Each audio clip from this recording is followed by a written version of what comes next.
how do we trust and build ourselves up to be able to walk into any room or into any stage and speak up for the ideas and issues and matters that really mean the most to us. So that's the first piece. The second piece is the physiological sensations that come up when we're about to speak and have a hard conversation, or, get up, grab a microphone at an event or something like that when we're going to speak. Like, how do we... Welcome to the Business Ownership Podcast, brought to you by Awareness Strategies, helping you navigate the waters between entrepreneurship and ownership. Hey there, peeps. This is Michelle Neblik, and I'm super glad that you're here with us today because I'm here with my most amazing guest, Darlene. Darlene, thank you so much for being here with us today. Thank you, Michelle, for having me. I'm excited to be here. Awesome. So give us a highlight of who you are and what you do for business. How much time do you have, Michelle? Just give me the highlight and then we'll dig. We'll dig a lot. So my name is Darlene Hawley, and I am a business and leadership coach, and I work primarily with ambitious, heart-centered online entrepreneurs, as well as rising leaders inside of organizations to really speak up, stand out, and make a bigger impact doing the work that they love to do. So a lot of my clients are business owners who are starting new businesses, and I help support them with building their personal brand, finding out like what their client attraction marketing strategy and visibility strategies need to look like. And then I walk them through like creating workflows and SOPs and sales conversations and all that fun stuff. And then the other half of my business is in the leadership executive coaching realm, where I go in and do trainings with leaders inside the organization so they can really start using their voice. Oftentimes we have lots of things to say. We want to speak up at meetings or in boardrooms, or we're maybe a brand new leader and we have a new team and we're not quite sure how to engage with the team in a way to build community and connection and really support the culture of the organization. And so I do what I call easy, low stakes, fun conversation starters that build into those more harder, difficult conversations. And we turn those difficult conversations into daring conversations where they feel like they can really make an impact and start using their voice in a more effective way.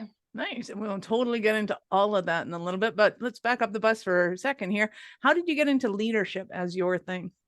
Yeah. So let's take a step back. Business coaching came first. So I've been a business coach for 17 years. And I used to work in retail management and HR training and development. And retail management is amazing, but it was a lot of work. I was working, 60, 70, 80 plus hours a week. Back in those days, I only had one child and I have 4 now, but I found that I was missing out on so many pieces. When I was at work, I felt all this mom guilt because I wasn't home with my son. And then when I was at home with my son, I had so much pressures and like demands of my job that I felt like I wasn't doing either one of them really well, to be quite honest. And so I left retail management thinking I was going to find balance. And I laugh at myself now because I've learned that there's no such thing as balance when you're a working mama. Like it's about harmony and ebb and flow in each of your days. So I bought a franchise and became a business coach 17 years ago. Since then, I've left the franchise, started my own business coaching practice using framework that felt really more in alignment for me. And then about 4 years ago, I just felt this stirring that I missed like the team building aspect of my past life. And as a business coach, most of my clients are solopreneurs. Maybe they have a couple virtual assistants and team members. I work with a lot with like service-based online entrepreneurs. And so I missed the team piece. And so I had an opportunity to become a leadership coach and start going into organizations to teach them about how to speak up and use their voice.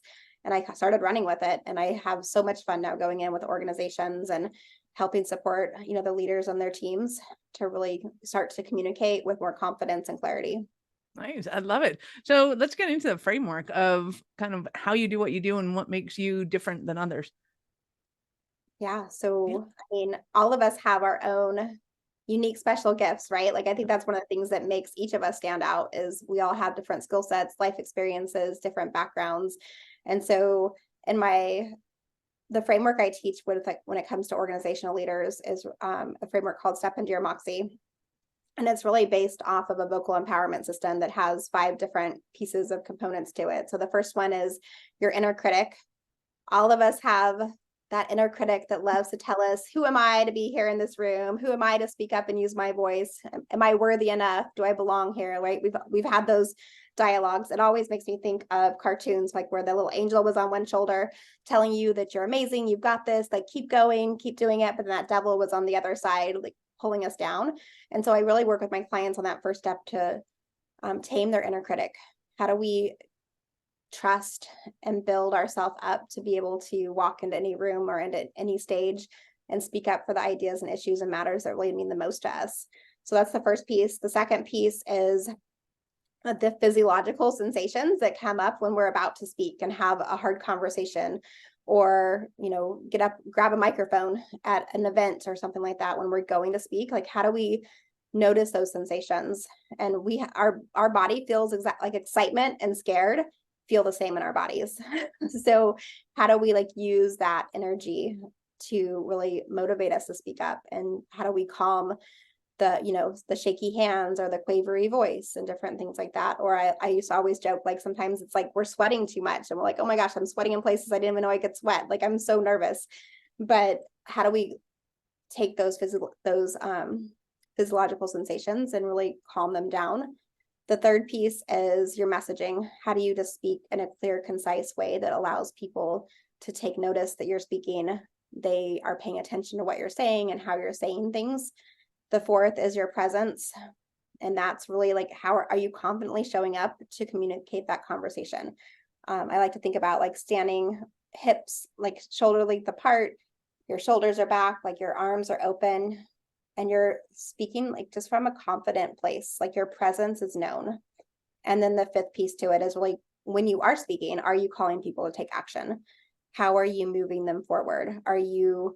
We don't want to tell anybody what to do, right? We want to persuade them. We want to take them on a journey with us. How do we get people's buy-in though, whether we're running for office in politics, or if we're running a meeting with our board, or if we're just, getting team ownership buy-in from our team and the people that we're working with on a day-to-day basis? How do we get them to come on the journey with us so they believe in our mission and our vision of where we're going? Nice. I love it. So let's start at the beginning, and I'm going to play devil's advocate. Go. So how does somebody know whether or not the little devil on their shoulder is actually right? It's like, wow, I actually am incompetent at this, and I really should learn a bit more before I, start going on stage or something like that. Like, is that negativity that's in our head, is it ever right? Or is it just kind of like, you need to get out of here and I got this? Yeah, it's a fun point, right? Like I think that there's definitely times when our inner critic is pulling us down because it's telling us we're not worthy enough. And maybe we've done the work. Like, have you done the work? Like, I think one of the questions to ask yourself is, have I done the work to earn this right to speak about this topic or to share my voice or my opinion? And sometimes we don't need to have done any work. We just can show up as exactly who we are and share our thoughts and our opinions in those situations. But yeah, if you're going to go speak on a stage and call yourself an expert on a topic, did you, and you don't always have to have gone to school, but have you studied on it? Have you been impacted? How has that impacted your life, and what have you learned from it? One of the biggest things that we can do is share our story. And anytime that we're speaking, whether it's, talking with a spouse, we're sharing our feelings and our story and things that have been coming up for us, or if we're speaking on a stage to a group of people, or if you're just sitting down with, your team of 10 people that are in your group. If you start to share a story, people are 22 times more likely to feel connected with you. They feel like they're on a journey with you. They might have a very different story, but they're going to feel like you're reminding them of pieces of their story, and it's making them build that trust in those different pieces. So I think that, yeah, I mean, there's definitely times where maybe we're not worthy to be on that stage yet, but are we doing the work? Are we doing the things that can get us to where we want to be, so we can show up in those bigger spaces? And all of us are I 100% believe that if you have a message and a voice, somebody needs to hear it. And if you don't speak up and share your story, other people are not going to feel like they can speak up and share theirs. So when we do speak up, like, we're almost giving permission to every other person out there to speak up and share their story as well. Absolutely. Well, and I do find it funny, because when I had clients that would say, like, I don't really have the expertise to speak on this, I said, let me ask you this. If you took an airplane, went to Jamaica, landed, then something went wrong and the plane took off and came back home again. How much more information do you know about Jamaica than somebody that's never been in a plane before and never gone?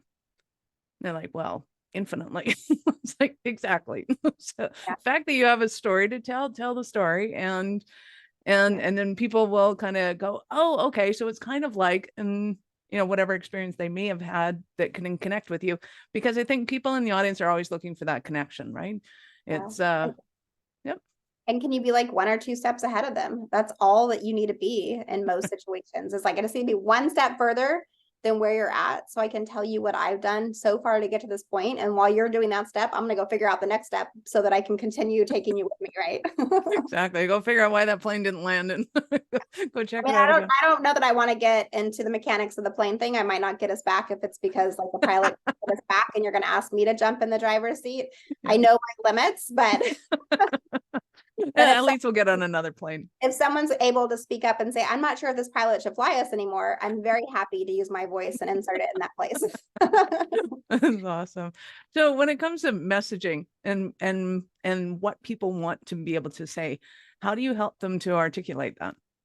Yeah, so lots of ways. Like, first of it is really having them get clear for themselves. Like, what is their message? What is it they want to say? What is it they want to be known for? Like, what ideas do they want to share into the world and be a thought leader or an expert or somebody who has a strong opinion about the topic? So we'll really get clear on like what that piece is for them. And then from there, it's really walking. I like to think of like walk and talking.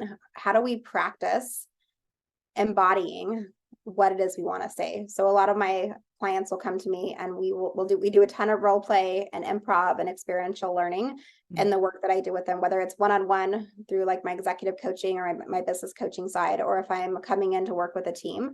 Almost every single thing we do is off a play. We're going to do improv. We're going to use some role play, and I love to get them up on their feet so they can actually practice saying the things they want to say. And they can see how it sounds. Have you ever had one of those times, Michelle, where like you've mapped out exactly what you want to say? Maybe you wrote down a couple of bullet points and you like mold it through your head and like you think you got it good. And then you open your mouth and you say what you were planning on saying. And you're like, it just doesn't land the way that you had intended. It almost falls flat, or you feel like you fell on your face and it caused an argument. It got everybody defensive. Those different things have happened.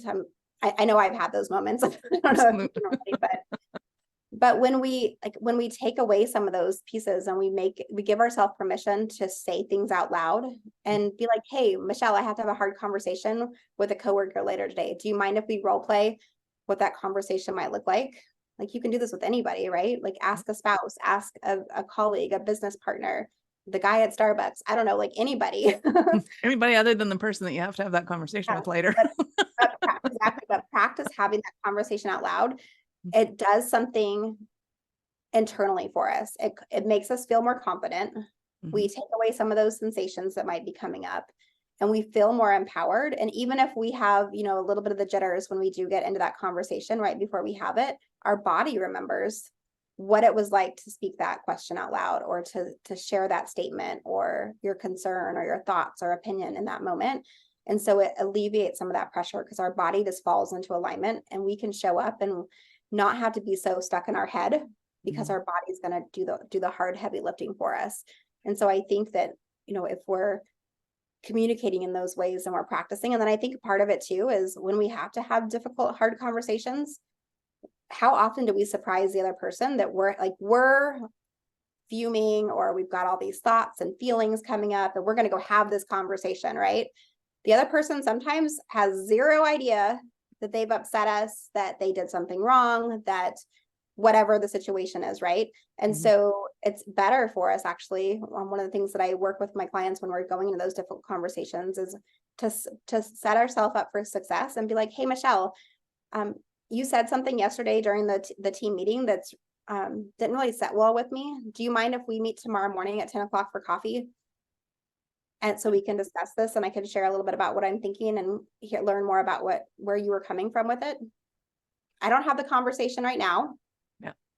But tomorrow I've given myself a chance to go home and walk and talk and practice saying what I want to say and like get my thoughts together. But what did I just give you permission to do? Crap. Like, like, oh my Going, gosh, oh my God, what did I say?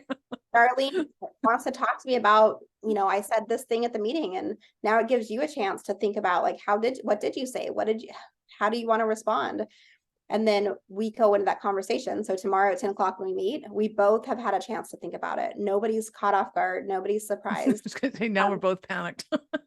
No, I actually think it does the opposite. It makes us both feel like we can get into that situation and we can have a real conversation with candor and kindness.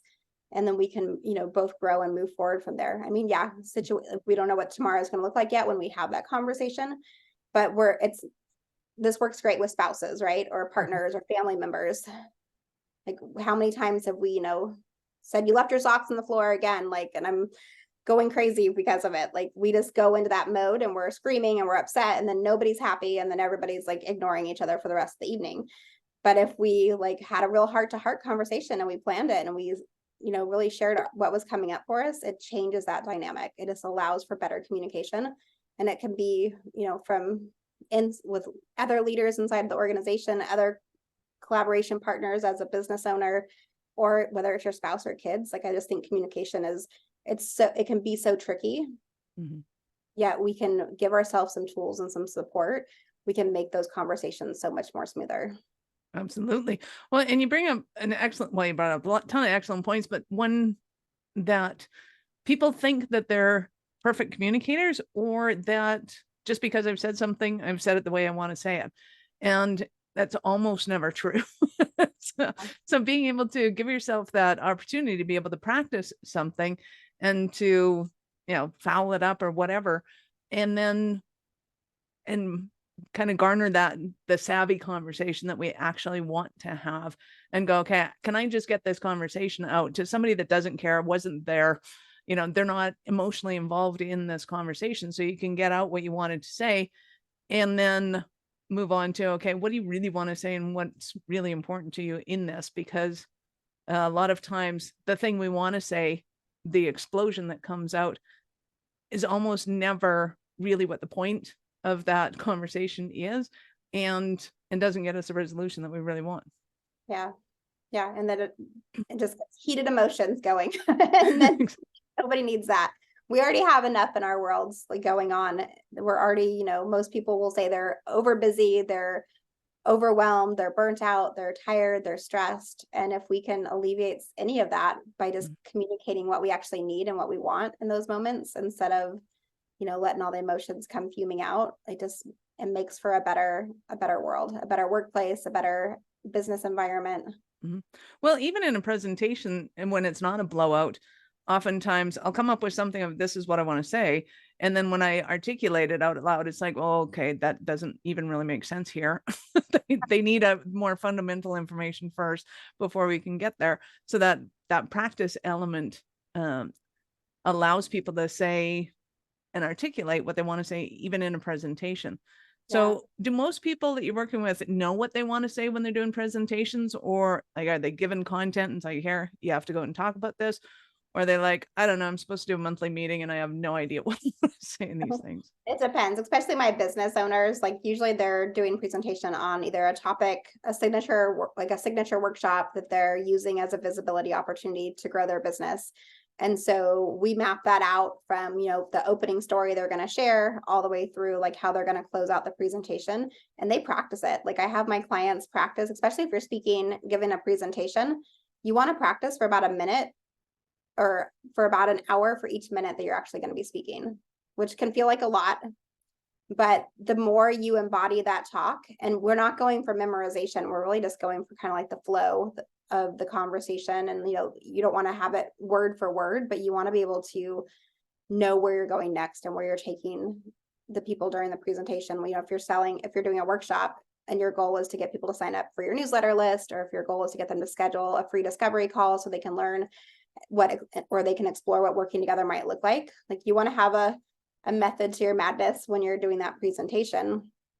So yeah, like, how do we practice that stuff? How do we get it kind of like what I was saying before? Like, we want to embody it to a degree, but then it's the same thing, whether it's a big workshop or sometimes it's a conversation where somebody's exploring what working together might look like, and you're just on a sales call And you want to make sure that you're giving yourself a chance to, ask really great questions, get to know the prospect that you're on the call with, but also, like, I think the thing we forget too when we're doing sales calls is we're interviewing them just as much as they're interviewing us. So I have like a 13-step script that I use with my clients on how to build that trust during the discovery call, so that they can make an informed decision if you're the right person to work with. But you can also identify, like, is this somebody that I even want to work with? Are there red flags? Are they far enough along in their business?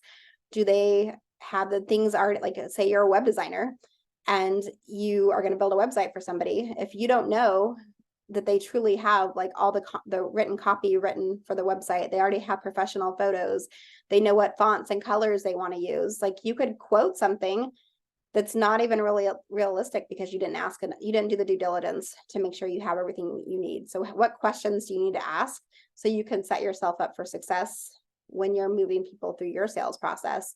And then when you get to the end of it, you can actually have the right voice to ask the right questions to move the process forward and get people to say, yes, I want to work with you. Or, you know what, actually, you're not quite ready yet to work with me. Here's how we can get started. And then once you get these things built out, here's how we can continue to move forward and go from there. I love that, because I laugh uproariously because almost none of our clients have any of those things prepared. And it didn't matter if they were startups or if they were $20 million companies. It's like, yeah, do we have what? yeah. Well, and in some people's heads too, like they might think they have everything together, and then you get it and you're like, wait, this isn't going to cut it. Like, this is not what we need. Or like, this is like, I know, like, as a business coach, my clients typically have been in business for 2 years. They have been out there testing and measuring. They've been trying different things.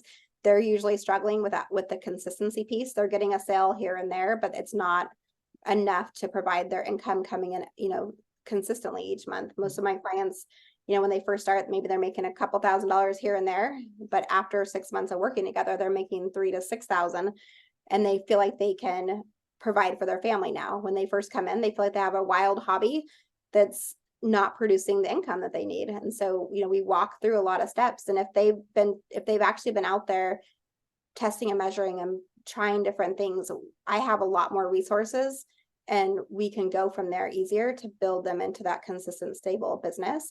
Where if they're brand spanking new and they haven't done anything in their business yet, I have to come at it from a different angle. I have to be like, we're starting from scratch, and we're going to be doing the testing and measuring while we're working together in that sense, versus using some of their past data.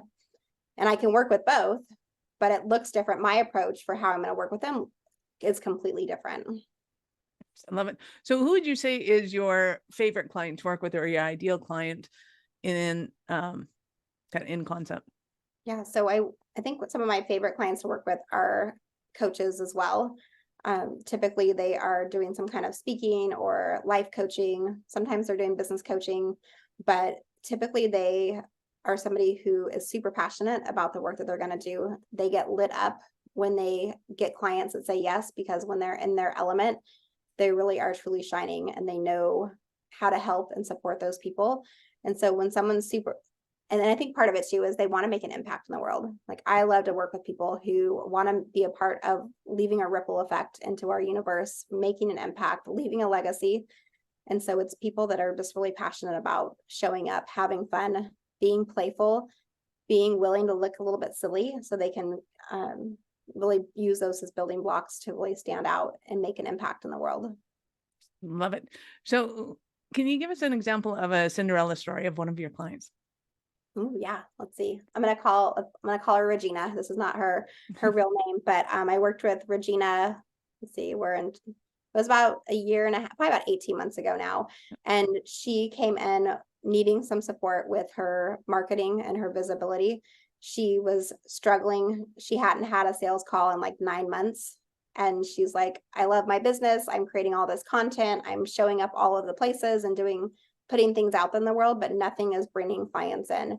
And so we did a full strategy alignment call with her and really helped map out what she had been doing, where she had been showing up, And we identified that she was showing up way too many places, first of all.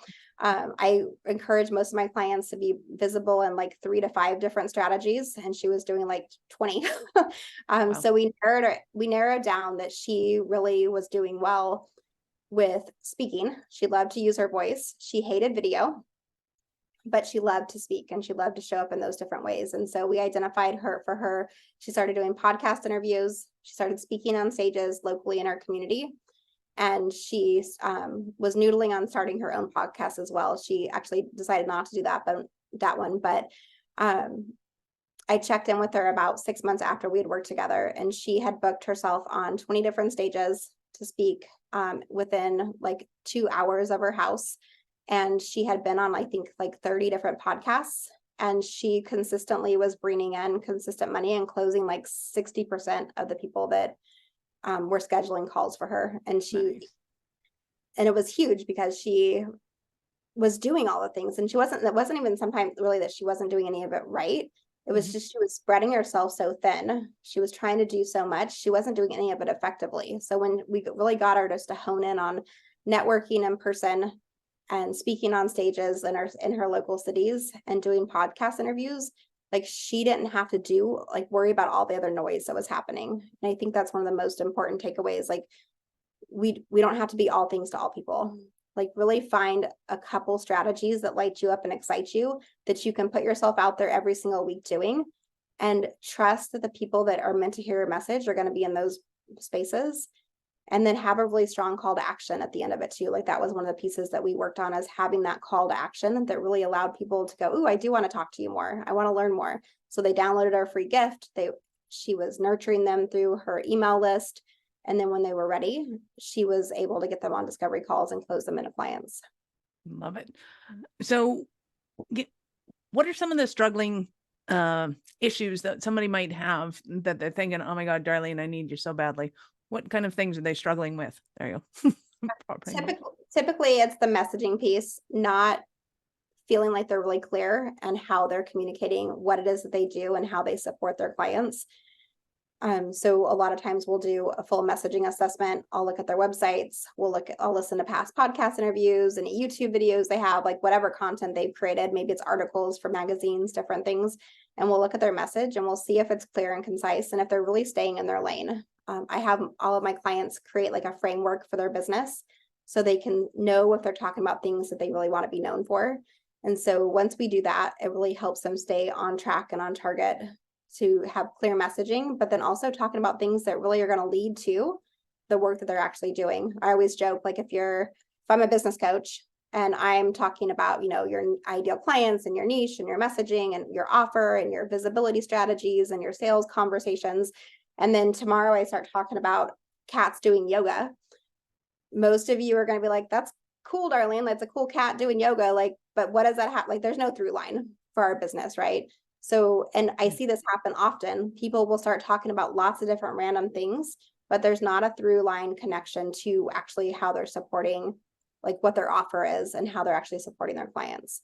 So getting clear on like your framework and your messaging is probably the biggest things I see. And then the other piece is about, are they actually positioning themselves as a thought leader? Are they getting in front of the right people and using that message that they created to actually localize and pull people in and calling them to actually take action and to wanting to move forward with them? I know a lot of our listeners are going to want more from you. So how did they start that journey with you? Yeah, my favorite place to connect is on LinkedIn. So I'd love if you'd connect with me on LinkedIn. You can find me, Darlene Hawley, over on LinkedIn, and let me know like what was one of your takeaways from today's conversation. You can also head over to my website, which is just darlenehawley.com, and you can learn more about the different ways that I work with my clients and how I support entrepreneurs as well as leaders to really find their voice and use it in big, effective ways so they can live the life that they want and have it created on their terms as well.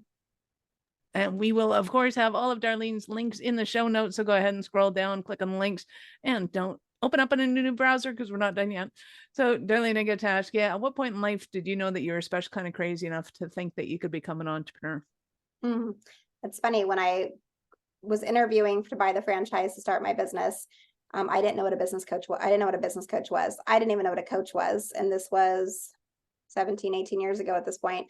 And during that conversation, I think is when I realized that I've been coaching my whole entire life. I was always the friend that everybody came to when they needed advice. When I was in junior high and high school, when I worked in retail management, I was more focused on growth and development and helping people get to where they wanted to go.